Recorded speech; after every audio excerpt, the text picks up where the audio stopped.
मैं फिर से आप सबों के चरण प्रणाम करती हूँ। मेरा प्रणाम। स्वीकार करें।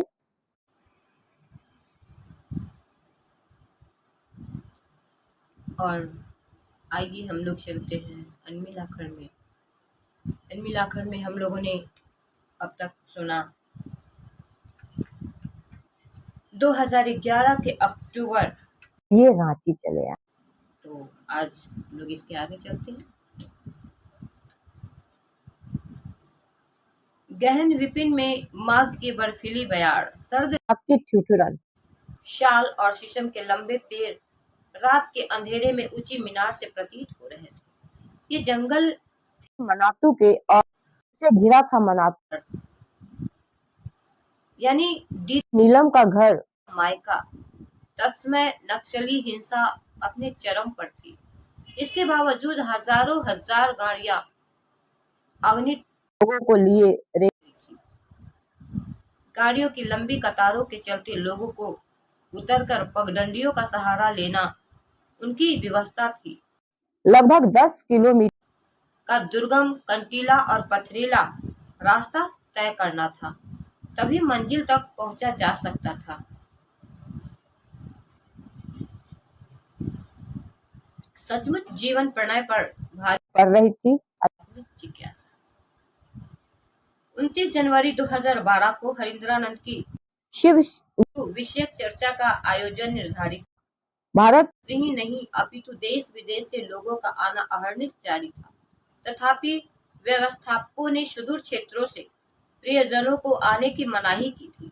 मनातू का क्षेत्र मात्र सड़क मार्ग से जुड़ा है। चारों ओर घना जंगल, पहाड़ी, नदियां, भीषण ठंड और ठहरने तथा भोजन की कोई व्यवस्था उपलब्ध नहीं थी।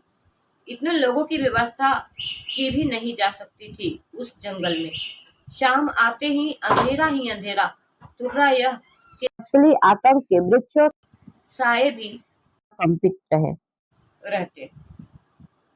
हरिंद्रानंद से अपने गुरु शिव की बात सुनना और स्वयं का ज्ञान वर्धन करने से इतर मनातू की चर्चा में शिरकत करने का मूल केंद्र था दीदी नीलम की जन्मस्थली का दर्शन करना। दीदी नीलम से उस क्रीड़ा केंद्र का स्पर्श पाने की लालसा में संजोए, जहां की प्रिय नीलम ने अपने जीवन के प्रारंभ का लगभग 22 वर्ष व्यतीत किया था। साहब दीदी का परिणय था यह मनातू। सभी आतुर थे यहाँ आने को। उनके इस बात की प्रसन्नता थी कि आज उनकी धरती पर खड़े हैं। उन्होंने जीवन पर अपने महागुरु महादेव को विश्व के वितान पर स्थापित करने का प्रयास किया और सभी भाई बहनों को अलौकिक अनुराग के स्नेहिल छाव तले विश्राम दिया। नागफनी के कांटों की भांति ठंड की चुभन से निजात पाने हेतु लोग सुबह की प्रतीक्षा में थे ताकि चारे की सुनहरी धूप का आनंद लिया जा सके। लेकिन 29 जनवरी का प्रभात हल्के काले मेघों से आच्छादित था। कपकपी और शीतलहर की आशंका व्याप्त, किंतु सुबह हल्के बादलों के भीतर से भगवान आदित्य स्वयं अपना मन निमंत्रण उस महामानव को देने निकल गए। मानो कह रहे हो, हे महामानव, जिस तरह निशा के तिमिर को विदीर्ण कर मैं इस जगत को प्रकाशमय करता हूँ, उसी तरह आप भी अपने शिव ज्ञान से के प्रकाश से इस वसुंधरा को आलोकित करें ताकि ज्ञान की सुरभि से समस्त मानवता सुभाषित हो सके। मैं अपनी रोशनी में जैसे कोई भेद नहीं रखता, उसी तरह यह मानव जाति आपके विश्व बंधुत्व का संदेश पाकर अभेद हो जाएगी। अधिकांश श्रद्धालु इस बात को जानते थे कि नीलम ने इस चालगढ़ के आंगन में 22 मई 1972 को परिणय बेला में पुरोहित के पूछ पर कहा था कि भगवान शिव मेरे गुरु हैं, जबकि उनके होने वाले पति हरिंद्रानंद ने स्पष्ट शब्दों में कहा था, मेरा कोई गुरु नहीं। विवाह मंडप में वैवाहिक रस्मों के दौरान यह पूछा गया था, दोनों के गुरु कौन। कालांतर में पति पत्नी के बीच यह हास परिहास का विषय हो गया था कि महादेव को गुरु किसने बनाया। विदित है कि हरिंद्रानंद ने नवंबर 1974 को मध्यरात्रि में काली अंधेरी रात को स्वयं में भगवान शिव को अपना गुरु माना था। नीलम अक्सर कहती रहती थी कि आप हमसे 2 साल जूनियर है। हरिंद्रानंद कहते, अरे भाई आपने तो शादी के अवसर में शिव को गुरु माना था। पति पत्नी फिर हंसने लगते। अपने निर्धारित समय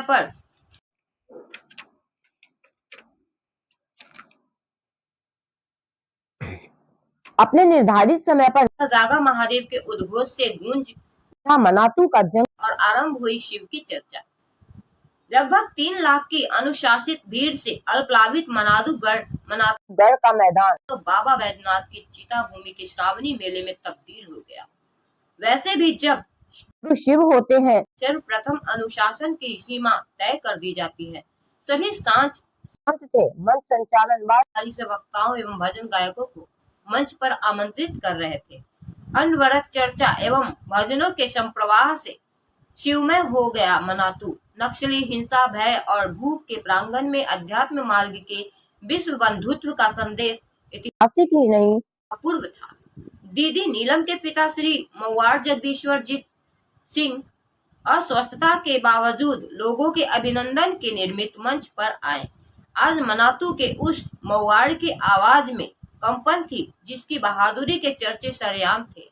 अपने बच्चे के होने का दर्द के किसी भी पीड़ादायक होता है। माँ बाप टूट जाते हैं, बिखर जाते हैं। अपने बच्चों को कंधों पर घुमाना हर पिता की चाहत होती है, पर वही पिता जब अपने बच्चों की अर्थी को कंधा देता है तो उसका सर्वस्व थम जाता है, कहर टूटता है। कांपती हुई आवाज निकली, नीलम ने आज हम महान बना। आंखों के किनारे भीग चुके थे, फिर भी स्वयं को समेट कर कहा, मनातू उसका था, है, रहेगा। मैदान में एक गूंज उठा, जागा जागा महादेव। दीदी नीलम की माँ श्री की भूमिका देवी शारीरिक अस्वस्थता के कारण मंच तक नहीं आ सकी। उन्होंने बरखा को कहा कि तुम जाकर मेरी तरफ से यहाँ आए लोगों को प्रणाम बोल दो। बरखा मंच पर आई और रुंधे गले से गुरु भाई बहनों को दीदी माँ की तरफ से धन्यवाद कहा और बोली कि ये नानी जी के भाव हैं। उन्होंने आप सभी को आशीर्वाद कहा है।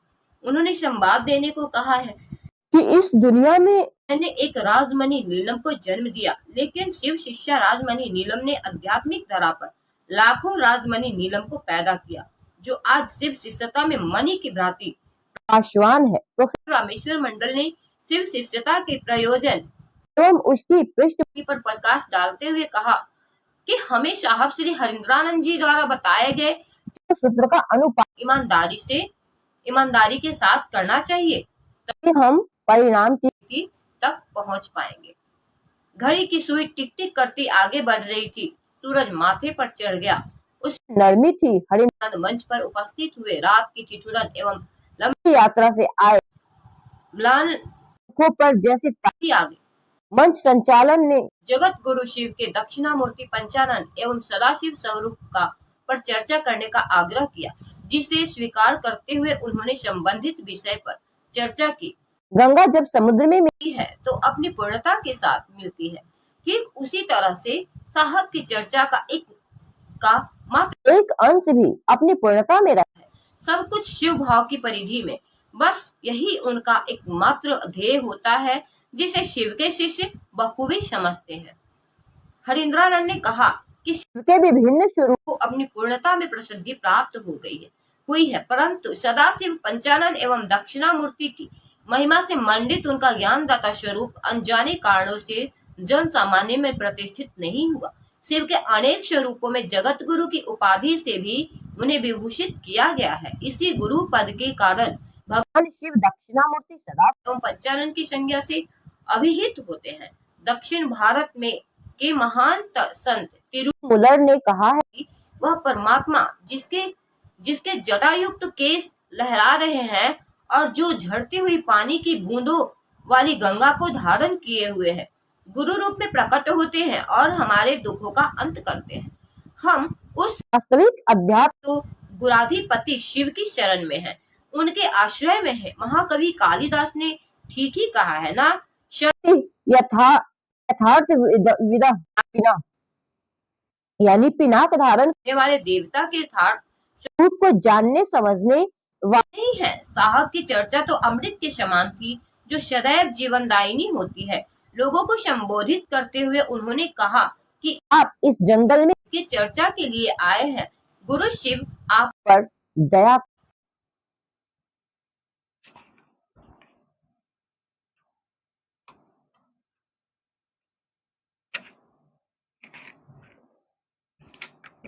जारी दिनों में शाम जल्दी आ जाती है। अपार जनसमूह को वापस भी लौटना था। कार्यक्रम समाप्ति की घोषणा में मोनू बाबू की धर्मपत्नी निहारिका ने सभी श्रद्धालुओं के प्रति आभार और कृतज्ञता प्रकट की। अपने समृद्ध अतीत एवं समसामयिक समस्याओं से जूझते मनातू के इतिहास में एक नवीन अध्याय का समावेश हुआ। भारत की आध्यात्मिक धारा में ऐसा दृश्य दुर्लभ भी नहीं अपितु असंभव है, जब मनातू के इतिहास के संभवतः धार्मिक और आध्यात्मिक जागरणों में से एक बृहद जागरण के सम्मुख स्वयं को पाया। इस महोत्सव में आए लोगों के चेहरों से मनातू वासियों के साथ साथ आसपास के लोगों के प्रति कृतज्ञता स्पष्ट झलक रही थी। वहां के निवासियों ने आगंतुकों के लिए अपने घर खाली कर दिए थे। यथासंभव अपने अपने घरों में जलपान और भोजन की व्यवस्था भी की थी। धर्म, जाति, वर्ण का कोई भेद शेष नहीं था। लोग आपस में बातें कर रहे थे कि जंगलों की इस विषम परिस्थितियों बसने वाले ये लोग कितने उदार है। इसे ही इंसानियत कहते हैं। कांतार में कभी कभी उठने वाली बारूद की तेज गंध आज विलुप्त हो और मृत्यु के धारक सड़कों को अपना कंठहार बनाए शिव की चर्चा से पूरा वन सद्भाव सहजता की सुगंध से सुवासित हो उठा था। लंबे अरसे से नक्सली आतंक से सहमा हुआ यह क्षेत्र स्मृत भरा था। भगवान शिव की चर्चा और उसमें सम्मिलित होने वाले लोगों ने मानो वहां की परिस्थिति और परिवेश को ही बदल डाला।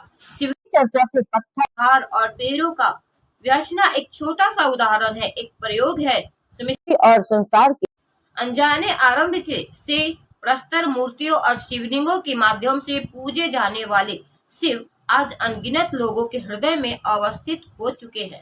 बस यही कामना है कि विश्व के वितान पर वह महादेव लोगों की धड़कन बने। ठीक ही कहते हैं और चले शिव की ओर। इनका यह कथन मानवता को विश्व बंधुत्व के साथ एक नया सूरज देगा, एक नया ध्यान देगा। हम कहा करती थी कि सिद्धियां संकल्प से सायास पाई जाती है, जो वस्तु अनायास मिल जाए वह सिद्धि नहीं होती। हमारे साहब श्री हरिंद्रानंद जी ने लौकिक पारलौकिक जगत में जो देखा, सुना और पाया वह बिल्कुल अनायास था, अनमिल था, रहस्यमय तो थी, किंतु भूत भविष्य वर्तमान एक ऐसा मार्ग है जिसकी मंजिल ईश्वर है, अमूर्त शिव है। गुरु भ्राता श्री आनंद जी की जीवन गाथा अनमिल आखर की तरह ही है, जहाँ सब अल्प है और भावनाएं अनंत।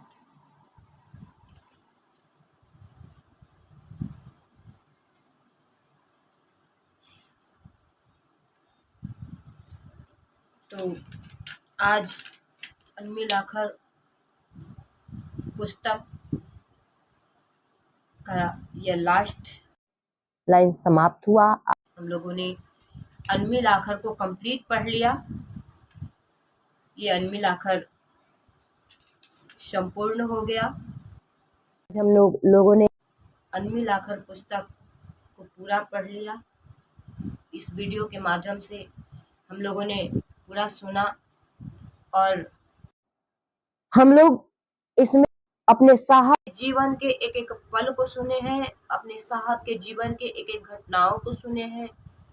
हमारे साहब ने हम लोगों को जो दिया, हमारे लिए जो किया, हम लोग हर चीज इस पुस्तक के माध्यम से जाने हैं। तो हम सभी भाई बहन अपने साहब के जन्मों जन्म ऋणी रहेंगे, कृतज्ञ रहेंगे। हमारे साहब ने सचमुच में एक हरिंद्रानंद जगत पे गुरु शिव के पूरे जगत को शिवमय बना दी। और हम सभी गुरु भाई बहन इस अधूरे काम पूरा करेंगे और सब मिलके अपने साहब के साथ आइए चलते हैं अपने गुरु शिव की ओर। साहब के सपने को पूरा करते हैं, अपने संकल्प को पूरा करते हैं कि सचमुच में जगत का एक एक व्यक्ति शिव को गुरु बना ले। हरिंद्रानंद का यह मशाल हर एक घरों में झंडा करा दे कि शिव गुरु है, शिव मेरे गुरु है, शिव आपके भी गुरु हो सकते हैं, शिव को अपना गुरु बना लीजिए। और सचमुच में हमारे साहब जो कहे हैं कि अब नाम मात्र की घोषणा करना नहीं है, हमें शिव शिष्य चाहिए, तो आइए हम सब शिव शिष्य बने और शिव शिष्य बनाए। हम सभी गुरु भाई बहन मिलकर यह संकल्प ले कि साहब के इस सपने को हम लोग पूरा करेंगे और आगे हम लोग इस रास्ते पे बढ़ हैं अपने साहब के संकल्प के लिए, उनके उद्देश्यों के लिए, हम अपने आदर्श के सपनों को पूरा करने के लिए। तो आइए हम सब मिलके चलते हैं इस उद्देश्य को पूरा करने।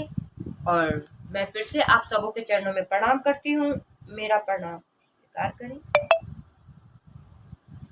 और अब हम लोग इसके आगे के वीडियो में आओ चले शिव की ओर सुनेंगे। आओ चले शिव की ओर पुस्तक के माध्यम से साहब हम लोगों को क्या दिए। तो फिर मिलते हैं आगे के पुस्तक।